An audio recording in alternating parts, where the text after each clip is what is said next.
Hello guys, welcome back to our channel. Episode ആരംഭിക്കുമ്പോൾ കാണിക്കുന്നത് നെല്ലിശ്ശേരിയാണ്. സേതുമാധവൻ പറഞ്ഞ കാര്യങ്ങളെല്ലാം അർച്ചനയോട് പറയുകയാണ് സച്ചി. അത് പിന്നെ സച്ചിയേട്ടാ, ഡോക്ടറെ കാണാനായി നമ്മൾ സംസാരിച്ചാലും നന്ദേട്ടൻ തയ്യാറാകുമെന്ന് സച്ചിയേട്ടന് തോന്നുന്നുണ്ടോ?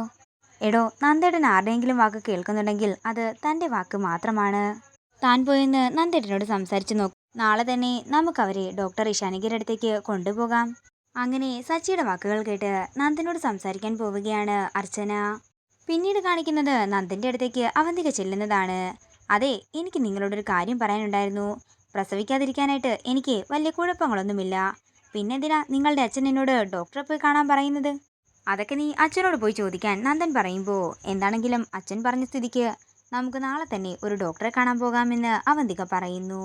എന്തിനെന്ന് നന്ദൻ ചോദിക്കുമ്പോൾ അവന്തിക പറയുകയാണ്, ഈ വീട്ടില് മറ്റെല്ലാവർക്കും കുഞ്ഞായി, നമുക്ക് കുഞ്ഞുങ്ങളില്ലാത്തത് മാത്രമാ ഇപ്പോൾ അച്ഛൻ്റെ സങ്കടം. അങ്ങനെ പറയാൻ നിനക്ക് എന്ത് യോഗ്യത അവന്തികയുള്ളത്? നീ എന്നോട് ചെയ്തതൊക്കെ ഞാൻ മറന്നെന്നാണോ നീ കരുതിയിരിക്കുന്നത്? നീ എന്നോട് ചെയ്ത ക്രൂരതയൊന്നും മരിച്ചാലും എനിക്ക് മറക്കാൻ പോലും സാധിക്കില്ല. നമുക്ക് എന്താണെങ്കിലും നാളെ ഡോക്ടറെ പോയി കാണണമെന്ന് അവന്തിക വീണ്ടും പറയുമ്പോൾ നന്ദൻ പറയുകയാണ്, അവന്തികയെ, ഞാനിപ്പോൾ ചിന്തിക്കുന്നത് ഒരു കുഞ്ഞിനെ പറ്റിയൊന്നുമല്ല, ഒരു ജോയിന്റ് ഡിവോഴ്സ് പെറ്റീഷനെ കുറിച്ചാണ് ഞാനിപ്പോൾ ചിന്തിക്കുന്നത്. എത്രയും പെട്ടെന്ന് ഡിവോഴ്സ് കിട്ടിയിട്ട് വേണം എനിക്ക് എങ്ങോട്ടെങ്കിലും പോകാൻ. അല്ലാതെ ഡോക്ടറെ പോയി കണ്ട് ഒരു കുഞ്ഞുണ്ടായി നിന്റെ ഒപ്പം ജീവിക്കാനുള്ള ആഗ്രഹമൊന്നും എനിക്കില്ല.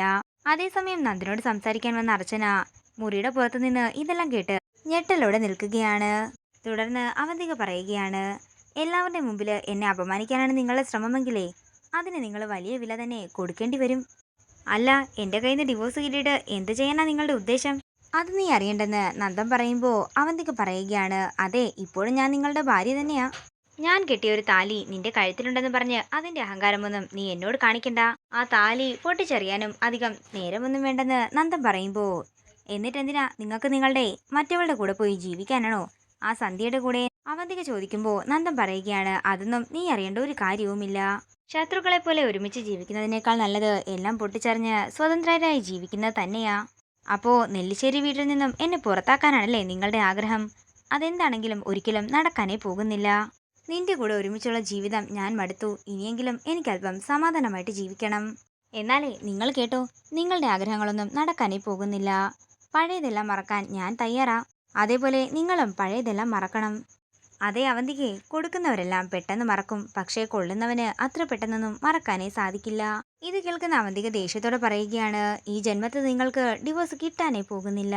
നിങ്ങളുടെ കുഞ്ഞിനെ പ്രസവിച്ച് നിങ്ങളുടെ ഭാര്യയായിട്ട് ജീവിതാവസാനം വരെ നെല്ലിശ്ശേരിയിൽ തന്നെ ഉണ്ടാകും. അതിനെന്താ വേണ്ടതെന്നൊക്കെ എനിക്ക് നന്നായി തന്നെ അറിയാമെന്ന് പറഞ്ഞുകൊണ്ട് നന്ദൻ മുറിയുടെ പുറത്തേക്ക് പോകുമ്പോൾ ഇതെല്ലാം കേട്ട് ടെൻഷനോടെ നിൽക്കുകയാണ് അർച്ചന. പിന്നീട് കാണിക്കുന്നത് അർച്ചന സച്ചിയുടെ അടുത്തേക്ക് ചെല്ലുന്നതാണ്.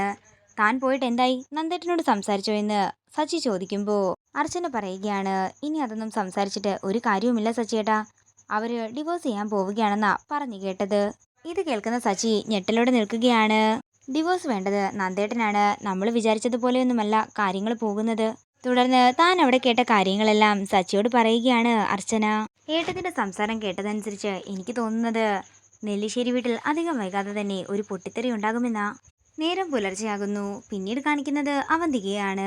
നന്ദനെ വരുതിക്ക് കൊണ്ടുവരാൻ എന്ത് ചെയ്യണമെന്ന് എനിക്ക് നന്നായി തന്നെ അറിയാം. കാര്യമൊക്കെ അല്പം ക്ലീശയാണെങ്കിലും ഈ സാഹചര്യത്തിനൊത്തത് ഇത് തന്നെയാണെന്ന് മനസ്സിൽ പറയുകയാണ് അവന്തിക. പിന്നീട് കാണിക്കുന്നത് നന്ദൻ പുറത്തേക്ക് ഇറങ്ങാൻ നേരം അർച്ചന നന്ദന്റെ അടുത്തേക്ക് ചെല്ലുന്നതാണ്. നന്ദേട്ടാ, എനിക്കൊരു കാര്യം പറയാനുണ്ടായിരുന്നു. എനിക്കും അർച്ചനയോട് കുറച്ച് കാര്യങ്ങൾ പറയാനുണ്ട്. എല്ലാം കേട്ട് കഴിയുമ്പോൾ അർച്ചനയും എൻ്റെ ഒപ്പം തന്നെ നിൽക്കണമെന്ന് നന്ദൻ പറയുന്നു. അതേസമയം സേതു മുറിയുടെ പുറത്തേക്ക് വന്ന് ഡോക്ടറെ കാണാൻ പോകുന്നില്ലെന്ന് ചോദിക്കുമ്പോൾ, എനിക്ക് ചില പ്രശ്നങ്ങളുണ്ടെന്നും അതൊക്കെ ഞാൻ അച്ഛനോട് സമാധാനമായി തന്നെ പറയാമെന്നും നന്ദൻ പറയുന്നു.